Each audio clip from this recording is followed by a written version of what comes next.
Ödüllerimiz her yıl Türkiye'den ve Türkiye dışından 2 kişi, grup ya da kuruma veriliyor. Ödüllerden ilkini sahibine vermek üzere Greenpeace'ten Zenya Alhacı ve Ödül Komitesi Başkanı Ali Bayramoğlu'nu sahneye davet ediyorum. Buyurun.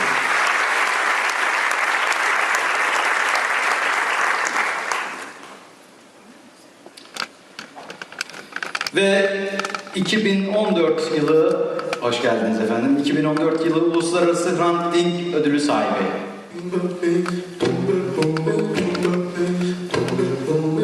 1950'de İngiltere'de Londra'da doğdu.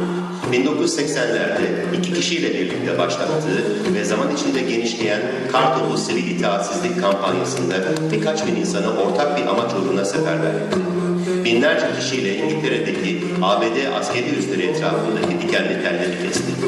1996'da Umut Tohumları, Doğu Timor pulluk demirinin eylemleri kapsamında soykırım boyutunda sonuçlar yaratacak Doğu Timor bombardımanında kullanılacak BAE Hawk savaş uçağının silahsızlandırılmasında yer aldı. Eylem 2 milyon pound değerinde maddi zarara yol açtı. Hava aracının Endonezya'ya ihracatının durdurulmasını sağladı. Grup, Liverpool mahkemesinde uluslararası yasalara saygı göstermenin ve savaş suçlarını engellemenin her vatandaşın hakkı ve görevi olduğunu savundu.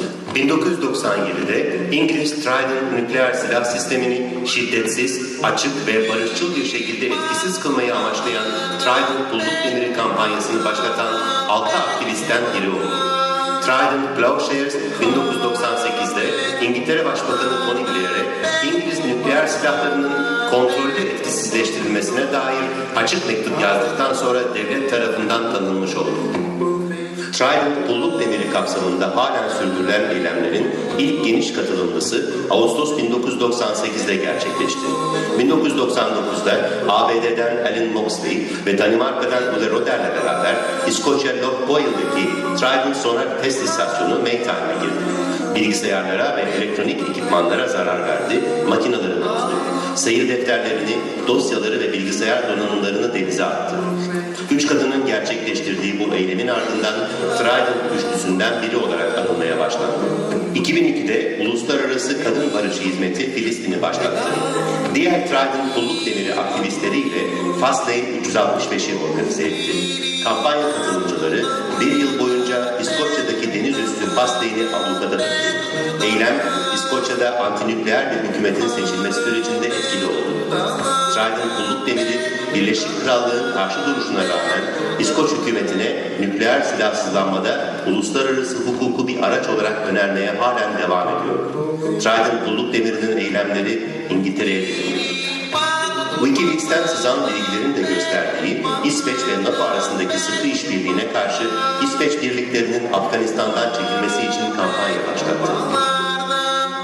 Güney Kore hükümeti tarafından 2005'te Dünya Barışı Adası ilan edilen ve birkaç UNESCO Dünya Mirası mekanına sahip Jeju Adası'ndaki ihtilaflı Jeju-do deniz üssünün yapımını engellemeyi amaçlayan direnişe katıldığı için Mart 2012'de Güney Kore polisi tarafından tutuklandı. Çalışmalarının yanı sıra birçok insanı nükleer soykırımı engellemek üzere hükümetlerine karşı harekete geçmeye ve bütün nükleer silahları ve kitlesel imha silahlarını yok etmeye teşvik etti. 1990'ların ortasından beri 100 defadan fazla tutuklandı. Bu tutuklanmalar nükleer silahsızlanma hakkında kamusal farkındalığın yaratılmasında ve medyanın konuya ilgi göstermesinde etkili oldu. Barışçıl bir dünya kurmak için şiddetsiz yöntemleri ve hukuku kullanmaya devam ediyor. Bunun için Angie Zelter.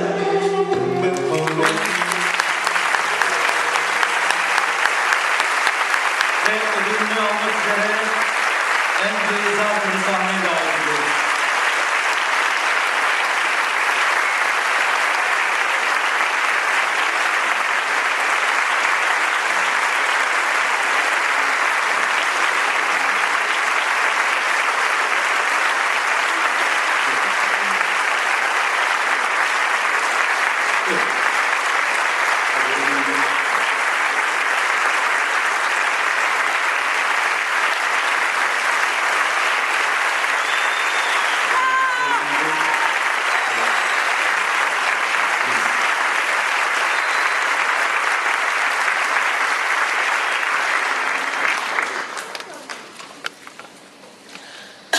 excuse me, I have a cold. I feel very honoured to receive this prize today and to be here with you. Thank you very much for this privilege. I'm full of admiration for the brave and compassionate life and work of Hrant Dink and feel a deep sadness for his life was cut short by such a horrific murder. His work for a more inclusive and democratic Turkey is truly inspirational. For thousands of years, human societies have been controlled by small, rich elites who have concentrated power into their own hands and then abused it, using force to gain control over other people's lands and resources. This exploitative, competitive, violent process has led to the murder, repression, and dispossession of many millions of people, as well as destruction of the natural environment and other species. Today, global corporations and an unbridled military-industrial complex put profits before people and before the environment, and they contribute massively to greenhouse gas emissions. Climate chaos is impacting on us all, and the poorest people suffer most. Millions of ordinary people continue to struggle against the wrongs that are being committed. We affirm by our actions and words that they are not done in our names. I am ashamed to admit that my home country, the UK, has an appalling record of human rights abuses going back centuries. Many millions of people have been killed at the hands of the British state. The killing continues to this day, despite the propaganda that maintains that the British government supports democracy, freedom, and human rights. Of course, there are many wonderful British civil society groups that try to do their best to prevent that. It isn't British people in general who are to blame. It is the British government, the state, and its institutions, replicated in many other parts of the world, that act in ways totally inconsistent with these fine ideals. Britain systematically undermines and violates international law. It supports and trades weapons with some of the most repressive regimes in the world. It aids and abets human rights abuses wherever it wishes to access geostrategic positions, resources, or assets. It encourages militarization, creating fear and making all of us around the world more insecure. Instead of dealing with the root causes of conflict, it creates more conflict. Currently, it supplies arms all around the world and to Israel, and refuses to condemn Israeli war crimes and breaches of humanitarian law in the occupation of the West Bank and in the Gaza. Moreover, Britain, with its illegal 100-kiloton nuclear warheads, engagement in foreign interventions, and in its support of the US's interminable so-called war on terrorism, is engaged in state terrorism. I value many good things about my country, but I feel it is important for everyone to be able to criticise their own countries from inside the country and outside in order to encourage our countries to change for the better. Along with many others, I have tried to act to stop wrongs. I concentrated mainly upon the ills of militarisation and have used international humanitarian law as a tool for peaceful conflict resolution. I am committed to non-violent action, as I believe that violence only begets more violence, and that we have to attempt to live according to our visions. In 1995, I joined women campaigning to prevent the British government's sales of weapons to Suharto, the repressive dictator of Indonesia, who had killed 1 million of his own people. Although we knew it was unlikely that Britain would stop the arms deal for 24 military aircraft worth £400 million, We were determined to do everything we could to stop it.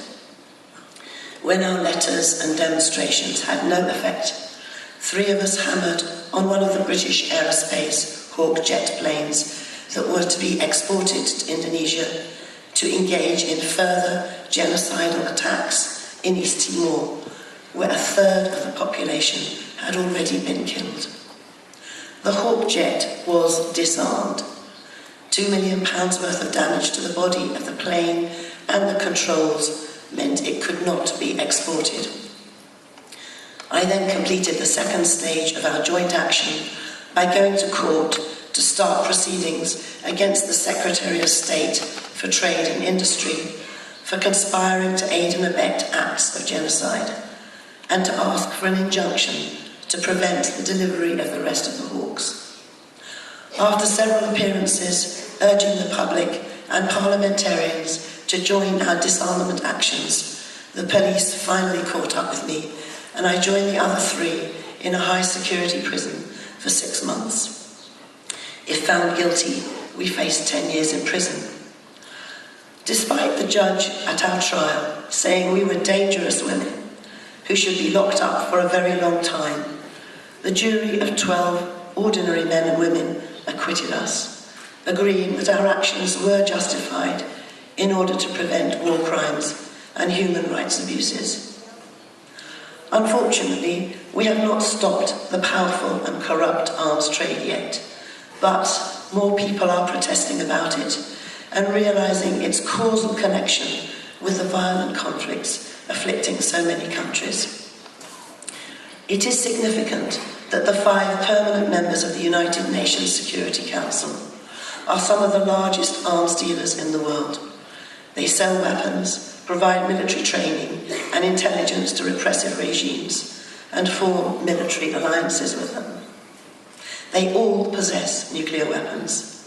These are the major powers that are meant to be responsible for maintaining peace and security, which is why many people are campaigning for a reform of the United Nations Security Council, for nuclear disarmament, and for an end to the expansionist nuclear alliance called NATO.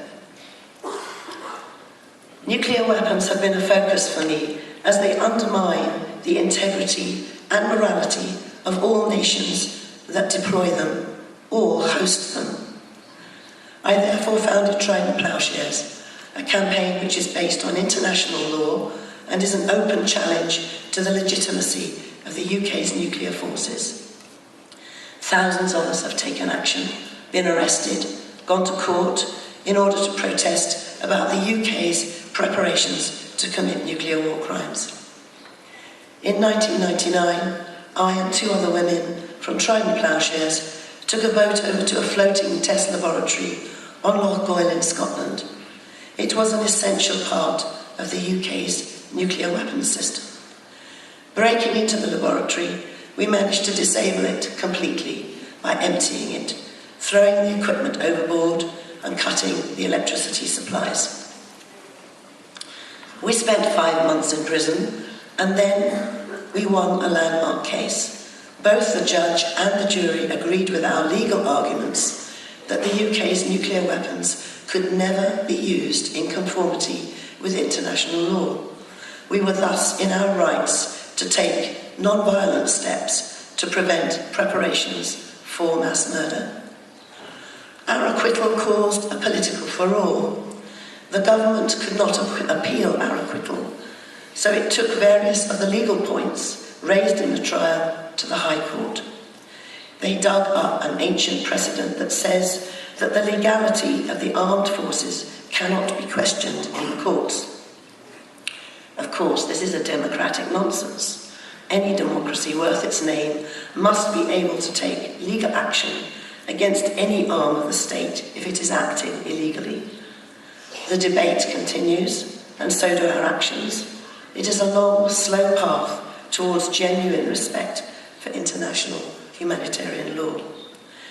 Trident Ploughshares and various other campaigns I'm involved with continue to do all we can to delegitimise the UK's nuclear weapons through the use of the law and by non-violent, accountable direct action. We continue to blockade, break into nuclear bases in order to disrupt the military's business as usual. Our frequent, non-violent but effective incursions into high-security nuclear bases led to the removal of all US nuclear weapons stored in the UK because they could not guarantee their safety. We also use colourful and creative protest to get the public's attention.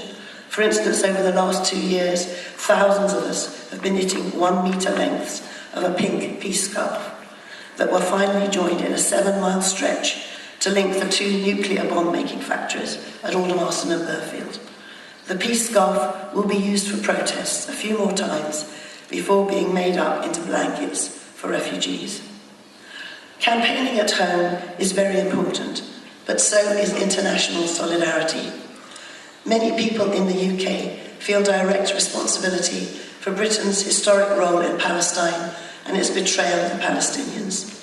I joined others involved in direct action in support of Palestinian human rights, taking part in the beginning of the international solidarity movement.